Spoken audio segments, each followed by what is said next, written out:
to Sakshi TV's special immigration show with attorney Ms. Prashanthi Reddy from Law Offices of Prashanthi Reddy PLLC. Please note that Sakshi TV now has 3 immigration shows every week. On Wednesday at 5:30 p.m. EST with attorney Ms. Prashanthi Reddy in English, on Thursday at 5:30 p.m. EST with attorney Chand Parvataneni, and on Friday at 6 p.m. EST with attorney Bhanu Ilindra. Please tune in to ask your questions. If you're an immigration attorney and would like to join our special shows, please email us at usa@sakshi.com or call 866-725-7441. Before we begin the show, please note that the information provided on this show is not a legal advice and is for general informational purposes only. Sakshi TV or its agents will not be responsible for use of information. If you need specific legal advice, please contact the attorney directly. Ms. Prashanthi needs no introduction, but if you need consultation, please log on to reddyesq.com for contact information. And when you connect with them, don't forget to mention Sakshi TV. From the beginning, reddyesq.com has put a wealth of free information and online tools in the hands of immigrant community and for the benefit of US employers. The reddyesq.com site provides you with the latest and cutting-edge information on US immigration law policies explained in terms you don't have to be a lawyer to understand. Today's topic is H1 gap law for students. We will continue the knowledge session along with the news and updates on latest immigration, followed by Q&A. Before we get into the topic, you can call us on the numbers displayed on the screen for questions related to immigration and also ask for tips. Hello, Ms. Reddy. Before we get into the topic, how are you doing? I'm good, Tony. How are you? Very well, thank you. So, before we get into the topic and start off with the questions, do you have any latest immigration updates for this week, Ms. Reddy? We'll start with the topic. Right. So, Ms. Reddy, how does the gap occur? So, basically, this is the story behind the initiation of the gap law. So, what happens is when you're filing a H1 for the first time, it comes under the cap. So, there's a 65,000, well, 65 plus 20,000. So, 85,000 numbers available for H1s every year. So, if you've never been on a H1 before and you're filing for the first time, you would most probably come under the gap, unless you're working for an exempt organization. So if you're coming under the gap, what happens is you're allowed to file your H1 6 months in advance.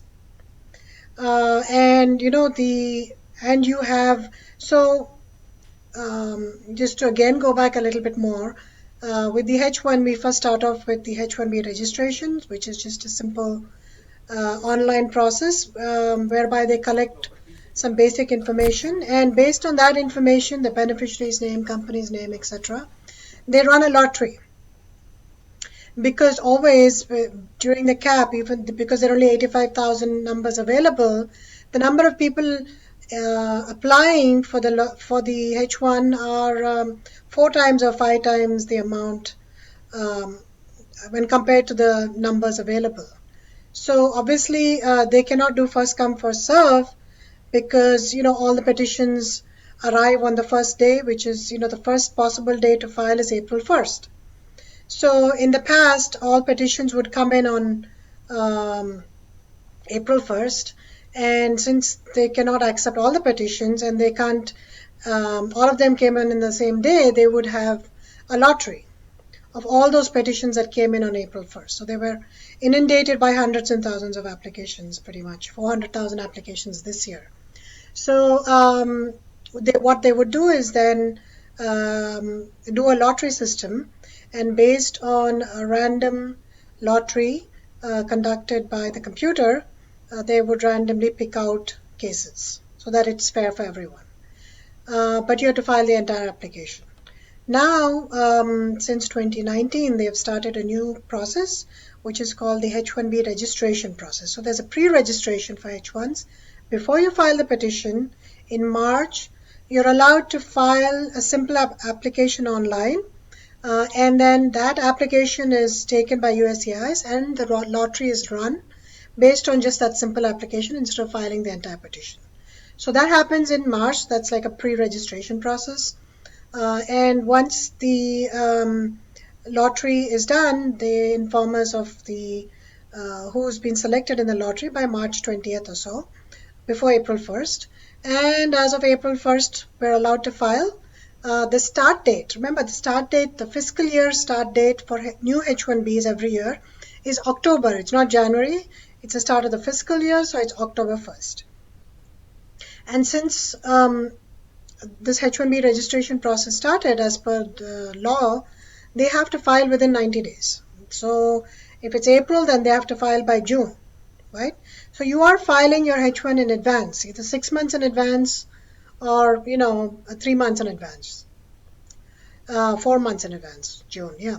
So what happens then is often a person may not be in status for that long. So the underlying status that the person has, if it's provided it's a change of status, of course, and the most common example used is an F1.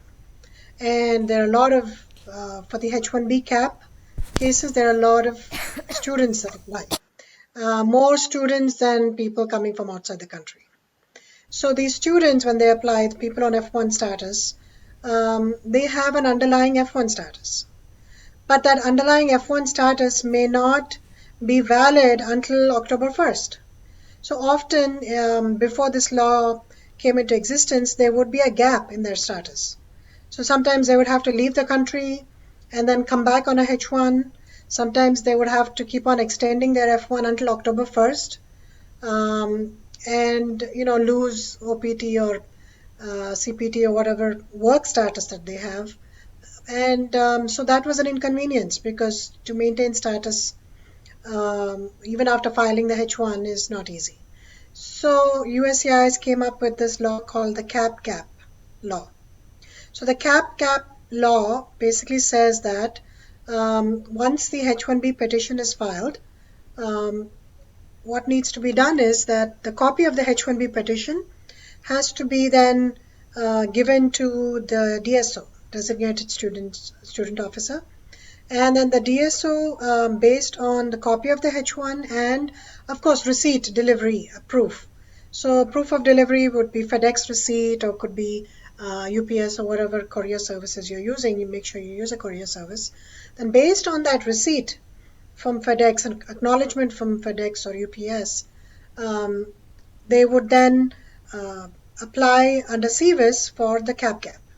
So they would change the CVIS so that your status artificially continues the way it was on the date of filing. So say as of April 1st, if you're filing on April 1st, you were on a OPT status, but your OPT card was expiring sometime in June. And you will not start your H1 until October or later because remember we're filing 6 months in advance and the start date on the H1 is October 1st. So now with this cap law, you're artificially extending your OPT period until September 30th. So that is the advantage of the cap rule. Right. And that's the reason why they have, this cap law. Right. That's brilliantly explained and very much in depth. And I hope our audience understood what the cap law is. Now, how does a student covered under the cap extension obtain proof of continuing status? Right. So the student, all they need is an updated I-20 from the DSO. So the I-20 is the only document that is needed, and that's the only document to show proof of continuing status.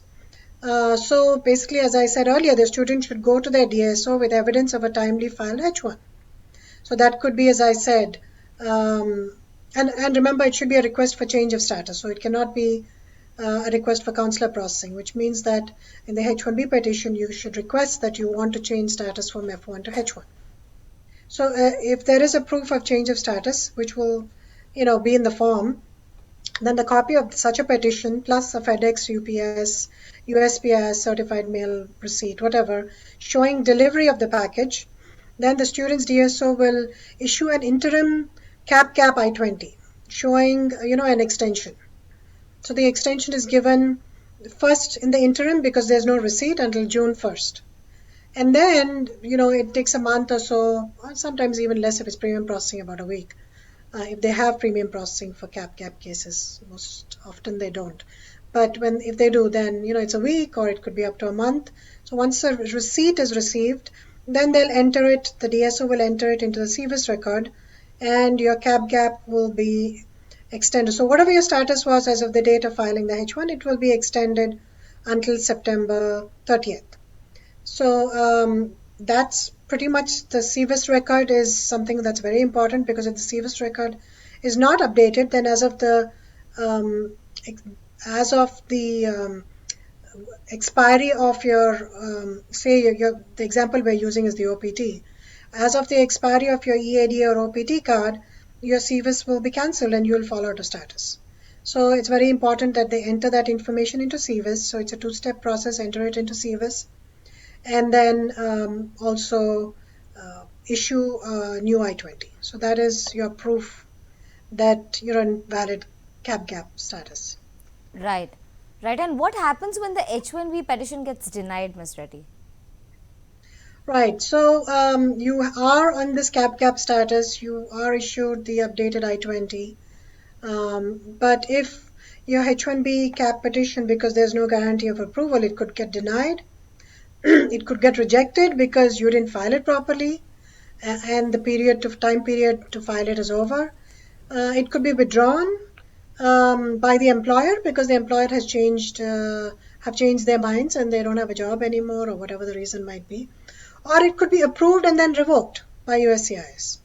So if any of those happen, then the student will have a grace period of 60 days from the date of the notification of the withdrawal or revocation or denial, whatever it might be. They have 60 days to depart the US.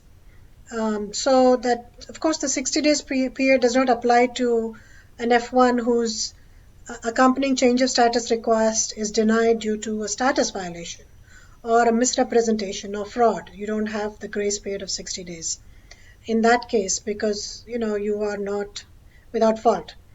But in general, most petitions are non-fraudulent. So in such cases, that cap gap 60 days period is available, and during that period, then you could either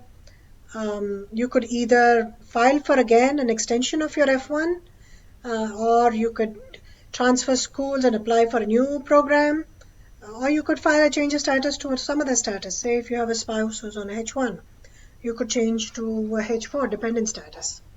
So that is the 60 days grace period that comes into play. So that's what happens. So it's not the end of the world. You still have that 60 days to recover and take whatever steps are needed so that you don't fall out of status. Right. So, Ms. Reddy, my next question is, is STEM OPT extension allowed during the cap gap period? Yeah, so any student who receives STEM OPT, so STEM is science, technology, engineering, and mathematics. Anybody who's doing those degrees are entitled to a 24-month extension of their OPT. So otherwise, everybody else gets an OPT only for 12 months. But if you belong to one of those fields, you get a further extension of OPT for 24 months. So altogether, you would then you could stay on OPT for 3 years. So such a student who's eligible for a gap extension as well, post completion of their OPT employment, they may apply for a STEM OPT extension during the cap gap extension period.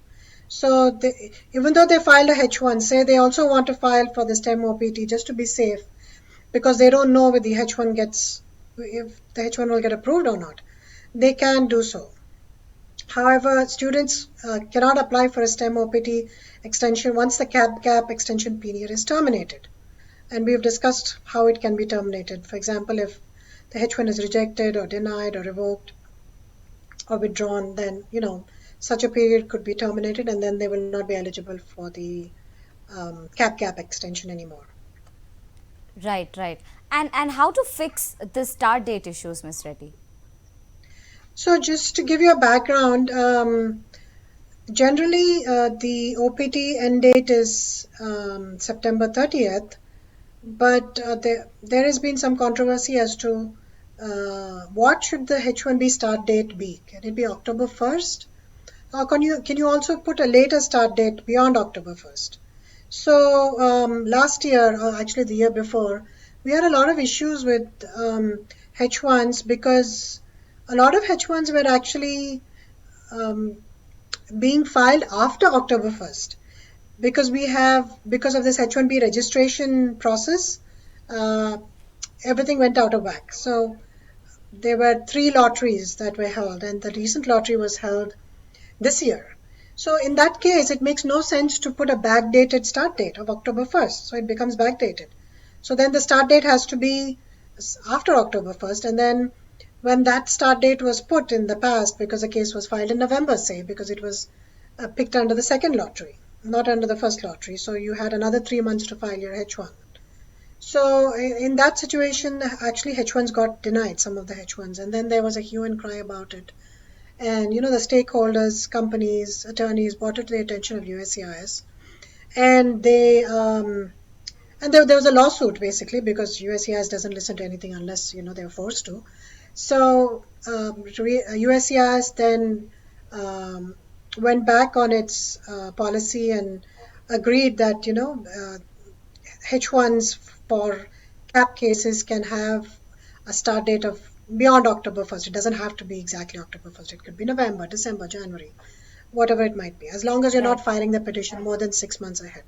So when this was happening, then that OPT start date, the OPT end date is then September 30th. And so what happens between September 30th and then if October 1st is not the start date, then what happens to that person's status?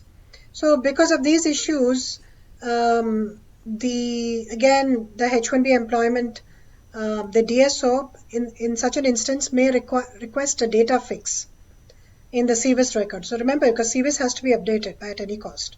So they can ask the CVIS record to be updated, and there can be a data fix in it whereby the OPT is then extended for the period of the start date of the H1. So that's called a data fix. So it is possible.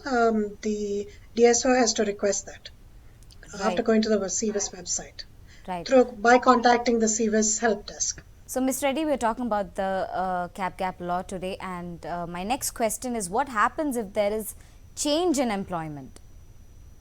So, say the student is terminated or laid off by the H1B employer.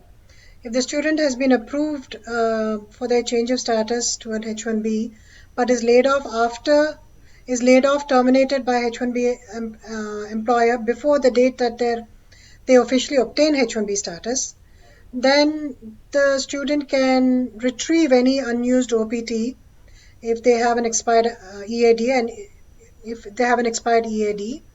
and the student will remain in F1 status and can continue their OPT using the unexpired EAD. So basically, just to reiterate, so if you're laid off or terminated after your H1B has been approved, but before the start date on the H1, remember I said the start date is October 1st or later. So say the H1 gets approved, you file it in April, it gets approved in May. So you have a H1 approval in hand, which is going to start, say, from October 1st.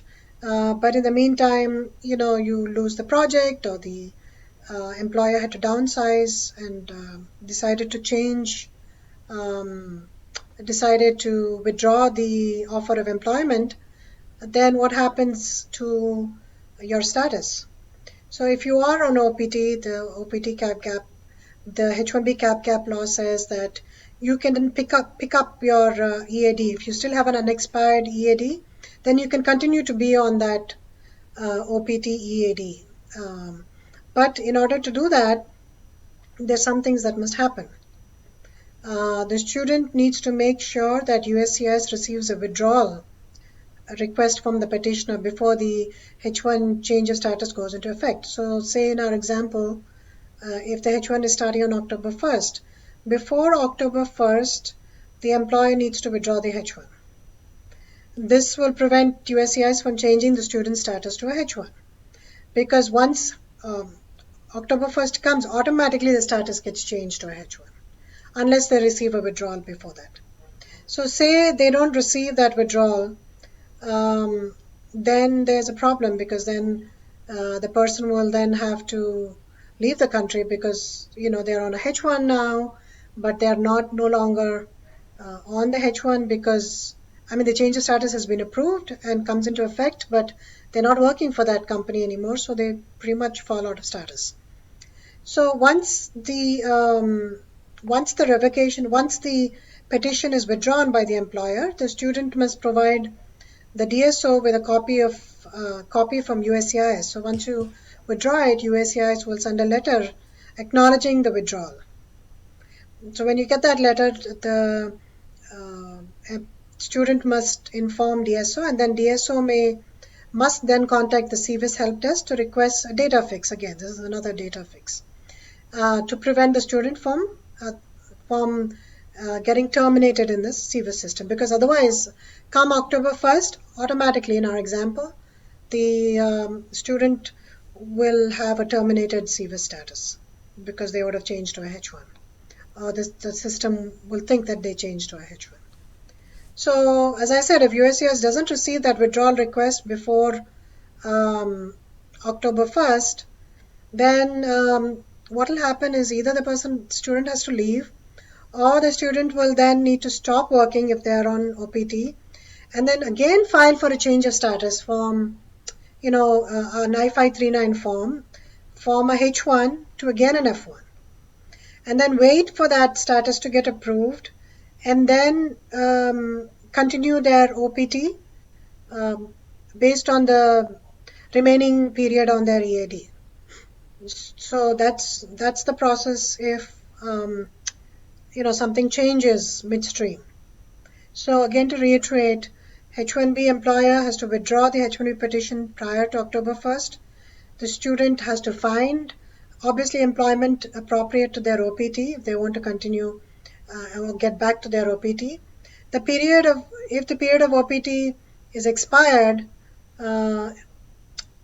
then which would indicate that the student was not actually utilizing the cap since they otherwise had valid OPT authorization, the DSO requests a data fix in CVIS. So pretty much if all these things happen, then it's possible to get back into a status by either filing a change of status or withdrawing the petition before it gets approved. Right. So, but if a student was not in an authorized period of OPT on the eligibility date for the cap gap extension, can the student work during that, cap gap extension? So as I said, whatever their status was at the time of the commencement of the cap gap, which means the time that the H1B petition was actually received, that will continue to remain their status. So if they were not on OPT at that time, if say they were a student going to school, they will continue to be a student going to school. They will not have the authority to work. But say as we discussed earlier, during the cap gap period, if they then become eligible to file for an OPT because their studies got over and it's within the time period to file for an OPT, then they can. And then they can work. But they cannot automatically work on cap gap. Cap gap doesn't give automatic work authorization to students unless they had an unexpired EAD at the time of filing the H1B. Right, and what about international travel, Ms. Reddy? How does it affect them? As in, can students travel outside the United States during a cap gap extension period and return in the F1 status? So cap gap, the short answer is no, because as per regulation, a student who has an unexpired EAD who is otherwise admissible may return to the US, but in this case, the cap gap is only giving them a temporary status. So this temporary status doesn't really allow you to travel and come back on an F1. So travel outside the US could be an issue because then you cannot come back on an F1 status as such. So also the problem is that if you're filing a change of status from an F1 to a H1, and if such a person travels while the change of status is pending, if it has not yet been approved, that is, then they will lose their request for change of status. That request for change of status will be considered to be withdrawn. And then what will happen is the H1 will get approved only for consular processing, and the change of status portion of the H1 will get rejected. So there are two reasons behind it. One is, of course, Any change of status case, if you travel, then your change of status request is considered to be invalid. And second is cap doesn't give you actual F1 status. It's an artificial status. Therefore, you can't travel and come back on such a status. Right. Right. With that, Ms. Reddy, we come to the last question of today's topic. What happens if the H-1B is still pending after October 1st? Right. So we've discussed different scenarios. We've discussed denial, withdrawal, all that. But the more likely scenario is that your H1 doesn't get approved by the time that your cap gets over. They're very strict about that cap rule because cap is only valid until September 30th, 2021. So if your petition has not been approved by then you may still experience a gap in work authorization. So these individuals may physically remain in the US beyond October 1st, but they have to wait for the H1B cap petition, and they will not be allowed to work, but they can remain under a status which is basically pending status. So they don't really have any status. What you could also do is, if your H1 has not yet been accepted for processing, what you could do is use the grace period. So remember, if your September 30th is over, then you have a grace period of 60 days, which we talked about in the beginning of the show.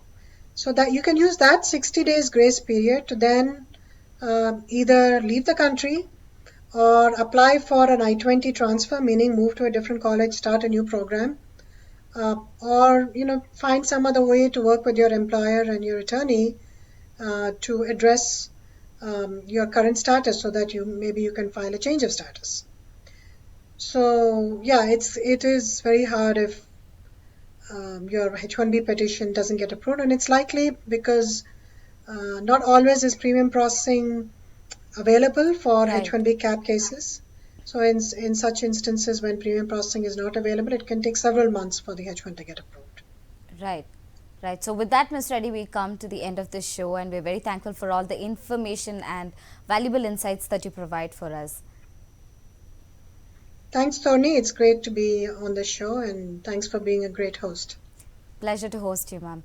You're watching Sakshi TV Live. This is Thorani. Thank you.